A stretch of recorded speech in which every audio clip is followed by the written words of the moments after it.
Hello, everybody, and welcome back to BYOB with Pika Latushi. I am your host, Pika Latushi. This is episode 5?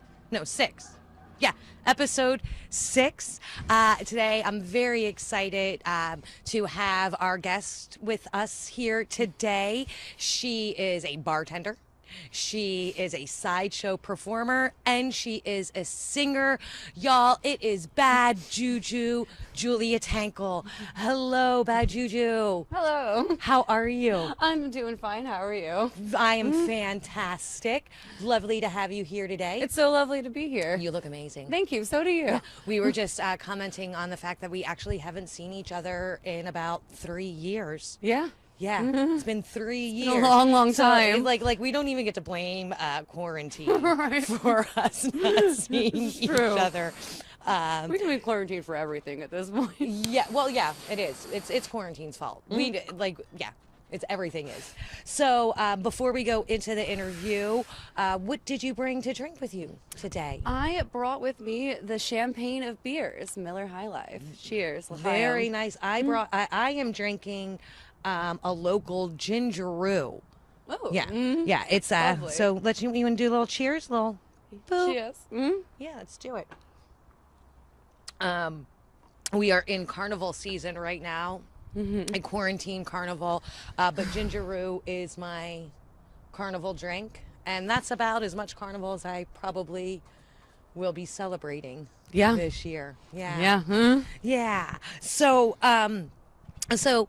let's get to know you a little bit better. You are from Rochester, New York? No, I was born in Syracuse, New York. You were born in Syracuse. But I was raised in Indiana. So Okay. I'm pretty much from Indiana. You're I moved there when I was very little. Okay, how long have you been in New Orleans? I've been in New Orleans for going on 6 or 7 years now. Okay. I moved down here actually because my parents moved here about 11 years ago, Yeah. and I'm an only child. I'm very close with my parents. My parents are a bit older, so I wanted to be close to them, and it's not a terrible place to have to move to be close to your parents. No, and you're, for those of you watching that don't know, your mom is a local comedian, Jane Banks. That's my mom. I actually think I met your mom in person before I met you in person. Quite possibly. Yeah. A lot of people, it's like that. Yeah, because I mean, you and I have been Facebook friends for many, many years because we both are in the performing. But I live a half a block away from Sydney's. And so, the comedy shows, I just was always there. Your mom is amazing. Thank you. I think so too. So what was it like growing up having Jane Banks as your mom? Well, she didn't start doing the comedy until recently, but she's always been her, she's always been like such a force, and it was really, really amazing having such a strong female role model growing up. She was a PhD. She was a college professor, before I was born, and everything. And there, the struggles that she had to go through in academia, being a woman, especially back when it's really staggering. And she came really far in a field that back when she was first entering and stuff, it wasn't really that friendly towards women. And and she was always a really big activist for LGBT rights and very strong anti-racist and everything. So I grew up in a very open-minded, very, very progressive household, and so it was great. It's great. She gave me a great worldview, and it was a very wonderful role model. And she's my best friend. Yeah, and it shines through. I'm so excited because I'm not sure if you're aware, but you and your mom are both signed up for our first fundraising event in March. She actually didn't tell me she signed up for that, and I actually guess I haven't told her I signed up for that either. Maybe, I mean, best friends don't tell each other everything. But I love you both so much. So being able to have both of you on a show at the same time is always remarkable. And actually, you were the first time we ever performed together on stage was for one of your events. Oh yay! And yeah, it would, and you put us back to back, which at the time I'm like, that's so cute. It's mom and then daughter. And then like I see her do her set and like I'm so proud of her and I'm so moved that I start like tearing up and getting verklempt. And then I'm about to do this silly thing where I squeeze through a tennis racket. And so I was just like, oh my God, pull it together, pull it together. So I was actually like kind of like tearing up at the beginning of that set and was just like, okay, folks. I feel like, I honestly feel like with the shows that we have, especially when we were doing the live shows, you never knew what was going to happen. Oh yeah. And like the amount of people that brought me to tears, like every show, and not just because the things were sad, but there was a lot of joy. A lot of joy and a lot of very moving, powerful pieces I saw at the For Love Of specifically. I think that since the performers were doing it because it was something that they believed in and something that they cared about, and it wasn't just another gig to them. Like I saw a lot of really moving, incredible pieces that I think having that platform to do that facilitated that. Yeah. And like we obviously miss the live shows, but being able to do these virtual shows, what we have found is the ability to run them for like a week or longer. We actually get a bigger audience. Yeah. And we tend to raise more money. So that is good. the silver lining. Yeah. That's, you know, and I do. I try to look for the silver lining. Now, if I remember correctly, during the beginning of quarantine, you were on the road performing still. I was supposed to be. So I flew up to Maryland to meet up with my boyfriend and partner, who's also on the same show as me, and we were going to drive the trailer to the Midwest and start our season. And 3 days after I landed was when they're like, "Oh no, this is serious. Everything's getting locked down." And so I was almost kind of stuck in Maryland. Yeah, because it took you a while to get back. here. And a big part of that was because before I had left, like I had given up my place, so I didn't have like an apartment to come back to, and my parents, like I said, are older, they're high risk, and so I didn't want to be in their space during, you know, and increase their risk factor. And I figured the safest thing for them, and also the safest thing for me, was just to stay put where I was once the quarantine was called. And so I stayed out there for a long time. And then when things were starting to kind of look up in the summer, we got the call saying, "Hey, we've got 2 months of socially distant fairs going." And I was very, very apprehensive about it. Honestly, I was like, this feels like it's too soon. I don't know. But at the same time, like I really needed the work. And it was, I was like, we'll get there and we'll see, you know, if it's something that's, you know, uncomfortable or whatever, like me and my partner talked about it, if it's uncomfortable, we'll leave. And so we get there, and it actually wasn't really bad. With it being outdoor spaces and masks, and surprisingly in the Midwest too. Like I expected it to be really, really bad with the guidelines. So we only ended up doing 2 fairs before the government was going like, okay, let's not do this anymore. Which I was like, I'm not mad. I kind of agree with this. First fair was all right about it, but the second fair was actually really, really, really good. They had police out and monitoring the fair, telling everyone, you know, like every single person they saw with their mask under their nose, with their mask down, that wasn't actively eating or drinking. They're like, pull your mask up, put your mask on. And at the same time, while I was there, I spent it wasn't like being out normally, because normally, you know, when I'm out with the fairs and stuff, you know, we gotta like walk the midway and do all these things. But like while we were there doing that, it was just like on stage in the trailer. That was it. That was it. Mm-hmm. Yeah. So like not as fun as not as fun. And yeah, I don't know. It was interesting. And then after that kind of fell through, I have a friend with a very, very large property in Ohio, and so we ended up just parking in Ohio for a while until things finally calmed back down enough that like I was potentially going to have work down here, and he had work back in Maryland, and so you were able to do it. Yeah. Yeah. So now, since you've been back, I just recently discovered, or learned, I should say, I didn't discover it. You are a singer. I'm not a singer. Well, I am. Okay, so I'm not. The singing part of my kind of like whole like musical journey is very, very recent. But I'm a percussionist, and I've been doing that since I was very, very small.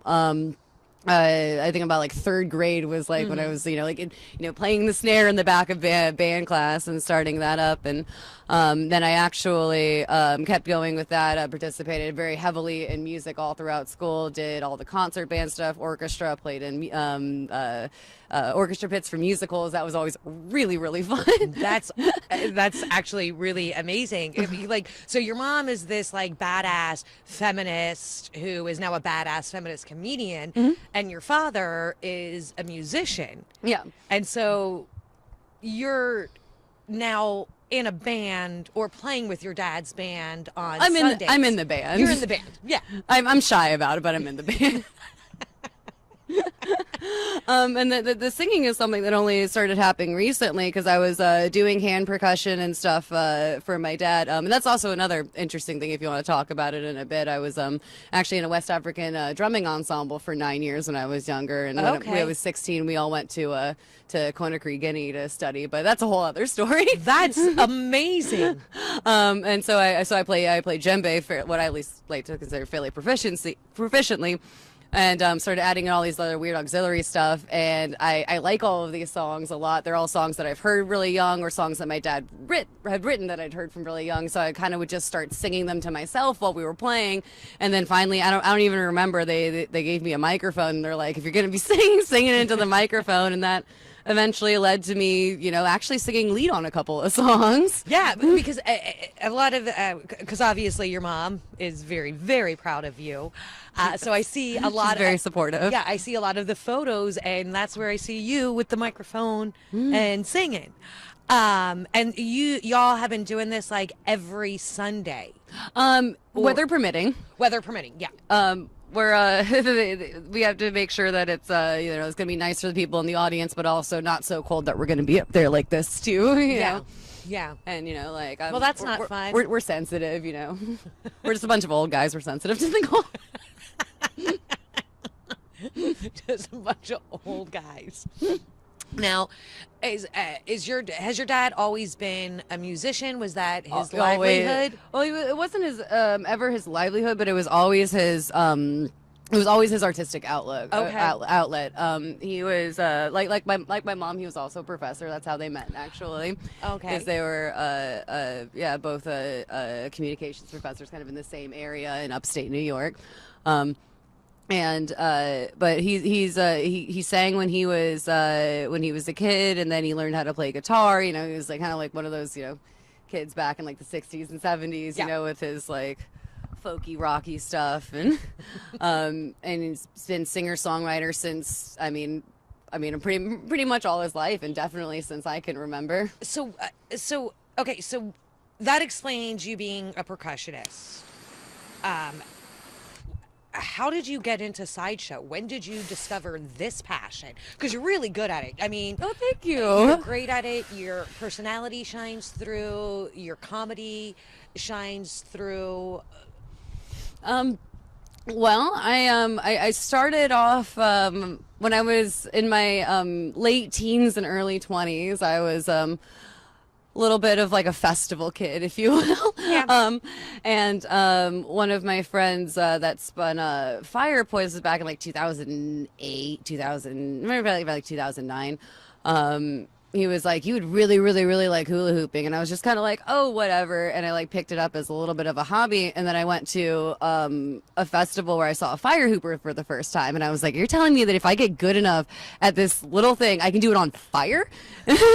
And so I immediately, me and my best friend Max, we started drilling our hula hoops really hardcore because we're like, we want to do this on fire. Like that was our goal. So we just want to set something on fire.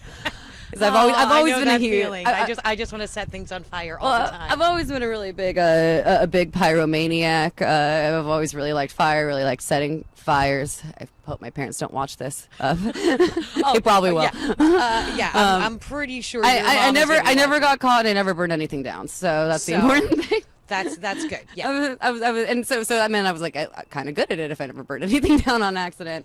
So once I started doing the fire hooping, I was quickly, like introduced in kind of like to like a scene of people. There wasn't much in the area that I was in, so we kind of like started our own small little fire troop. And then I got into the fire eating. I took like a short lesson from a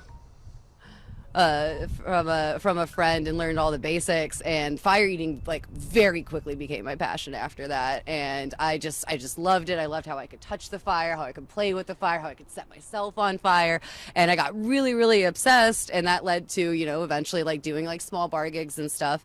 And then the sideshow thing was I got asked to go on the Palace of Illusion by a friend of mine that I had done a couple of shows with in the Detroit area, and I was brought on as the fire eater and box jumper / blade box girl. So a box jumper is a term for a girl that gets into the illusions, like into a magic illusion, like the girl that gets sawed in half, the girl that gets her head spun around, you know, like all of those things. Girl that gets into the spider. So you're jumping from box to box. And so, and within, and a lot of these illusions were, built in the 70s. So for those of you that don't know, the Palace of Illusion is one of the last two touring 10-in-1 sideshows that's still around from the 70s. World of Wonders is the oldest. We are the second oldest. It was originally owned by Tim Dermer, who passed away a couple years ago. And my first year was actually Tim Dermer's last year that he brought it out before he passed away.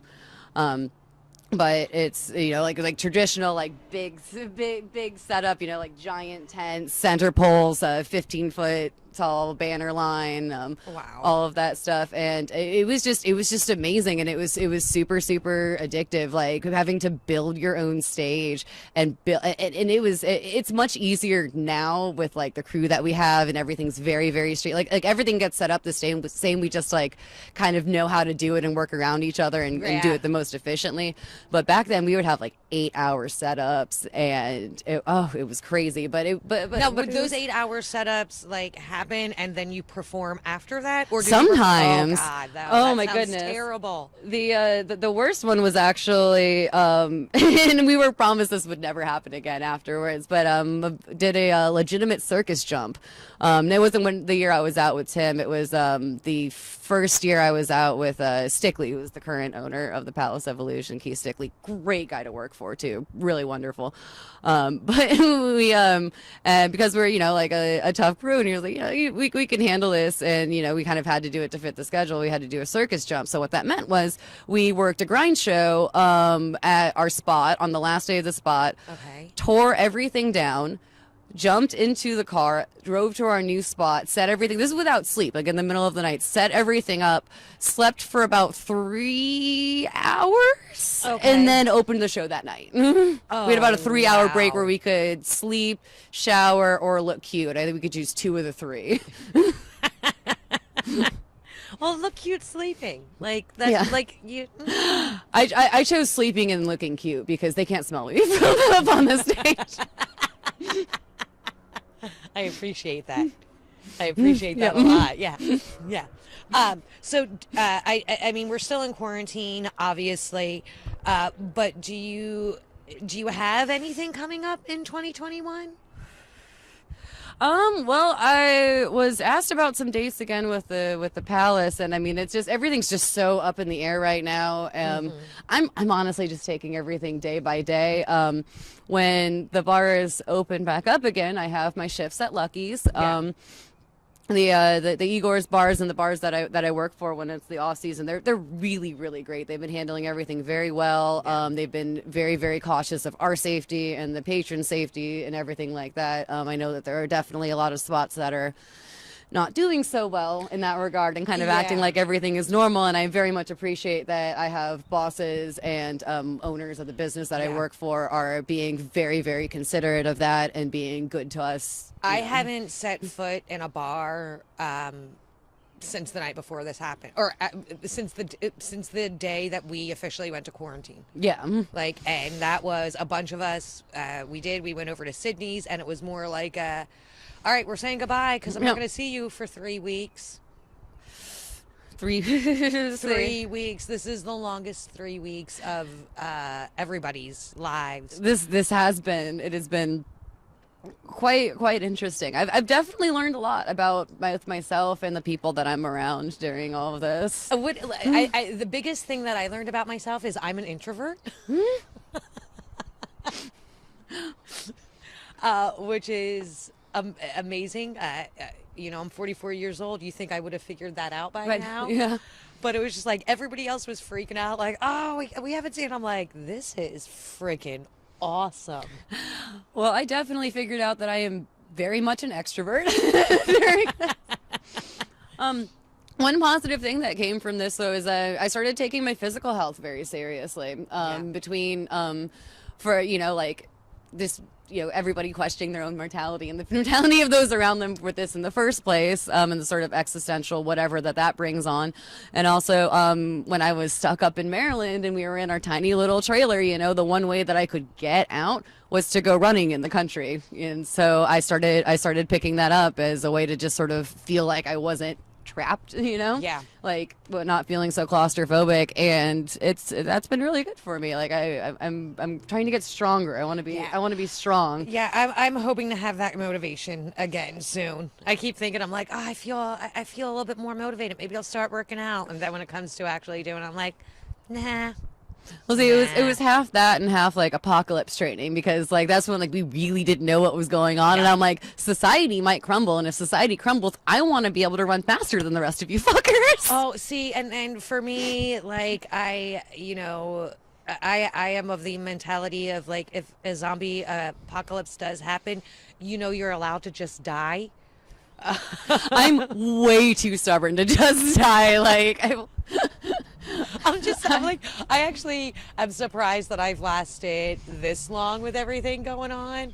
Like, like the fact that I haven't thrown in the towel. Maybe I would try a little bit if there was an actual apocalypse. Once I hit my my 27th birthday, I was kind of like, okay, I'm either gonna not make it to 27 or I'm gonna live forever. And then I turned 27. I'm like, I'm guessing I live forever. And now that I'm 31, I'm just like, yep, it's happening. The idea, like I think I'm gonna about be it, like I'm 126 when I finally go. It's gonna be awful. My grandmother, like she lived to be almost 100. And I'm like, sometimes I think about it, and I'm like, seriously? Oh, I'm already bored. It sounds exhausting. Yeah, it sounds exhausting. But then it's also like, wait, I've been alive for 44 years, and it doesn't feel like anything. That's It true. feels like a blank. But the idea of living another 44 is really just, I try not to think about it that much, actually. I'm just gonna deal with today. Deal with that. But like I said, just take it one day just at a one time. day. If you can accomplish like one thing each day. One thing each day. That's it. Like, woo. Set the standards low, and you will be pleasantly surprised. Yes, Right. always. So, I'm gonna have that. I think that's a great way to lead into our commercial break. So I'm gonna go in real quick, grab Bad Juju some food. Y'all enjoy the commercial break.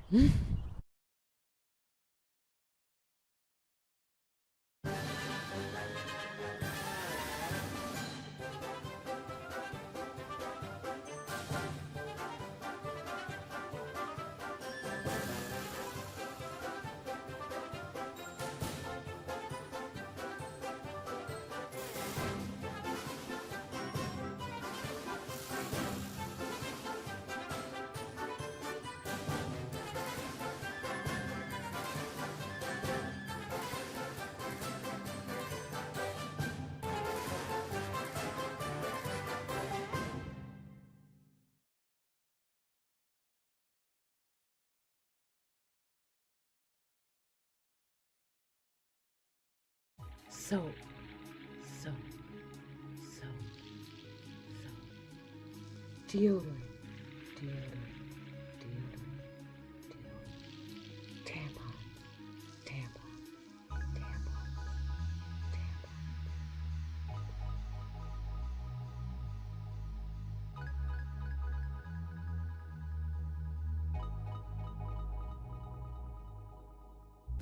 That's hot.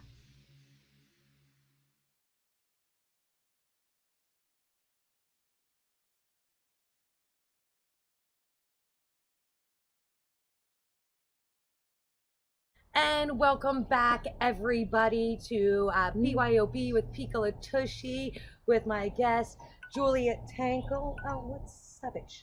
Shut up. Shut up. Okay. We are now at the segment of Picola's shameless self promotion. And she's I'm ready. I'm so like your excitement is very exciting to I have been me. wanting to try these ever since I saw you start posting them. Yeah, well, dig in. I'm not even gonna make you wait. This is actually off the menu and available for sale. This is the classic pierogi. So it's pretty simple. It is a Oh my god, it's so good. It's a potato and cheddar mashed potato filling. Oh. I love pierogies, and let me tell you, this has the Russian Jew stamp of approval right here. That's It huge. does. That's so. I have. Oh my god. They really are. I mean, I apologize that I had to cook them before you got here. Just dig in. Don't even use your fork. I Get in don't there. need that. Just get That's in just there. getting in the way. Oh my goodness.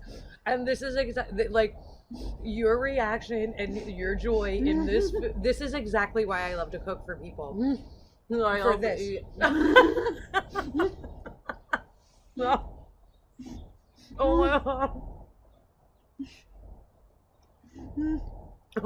This is awesome. Okay.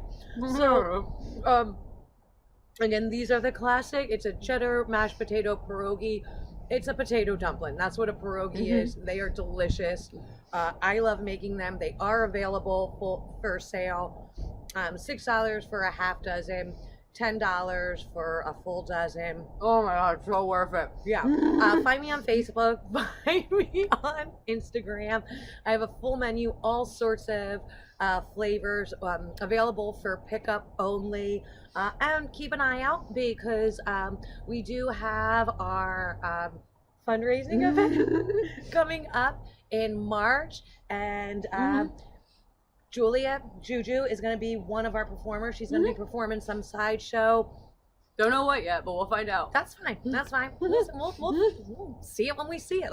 We don't need to tease them. We don't need to know right now. We don't need to know anything. Remember, we're going to live today. We got. Well, y'all, also follow, definitely find Julia Tangle on Facebook. That way you can follow her and her father's band.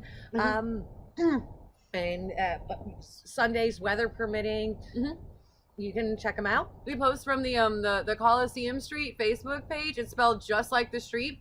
The Porch concerts are on the street. It's the name of the band. It's really simple. It's just everything is Coliseum Street. We normally post up in like free stuff to do New Orleans if you're in that group, or in the Lower Garden District group. That's the neighborhood that it's in. Coliseum Park, that little tiny park with like the fountains, like next to where that Pikachu statue was. We all remember when the Pikachu statue came up, like right near there. Across the street from 1623, and we post about what the times are. It's always weather permitting. We don't have to work around football anymore because unfortunately that's not a Well, by the time this airs, it's not a thing for anybody. It's not a thing for anybody. Okay, So yeah, go Saints. go Saints. Who dat? All right, everybody. Thank you so much for tuning in. Once again, thank you so much, Juju, for being here. It's so lovely to see you. And then learn so much about you. All right, seriously. I'm just going to have this. You have that last one. That's all you. That's all you. Y'all, I'm going to put this down real quick. Y'all. This is Piccola Tushy signing off. Kisses from a distance. Bye, y'all. Oh my.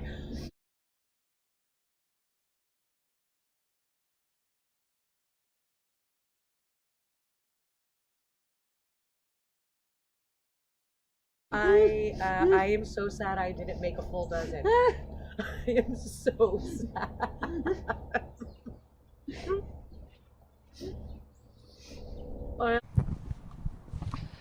I will be taking my mask off for the interview. However you're comfortable. Oh, I'll probably have it off because I'll probably be chain smoking. So. Okay, cool. Then let's I do. hope that doesn't bother you. That's why I kind of Nope. asked beforehand. I also brought other. When I said smoke, I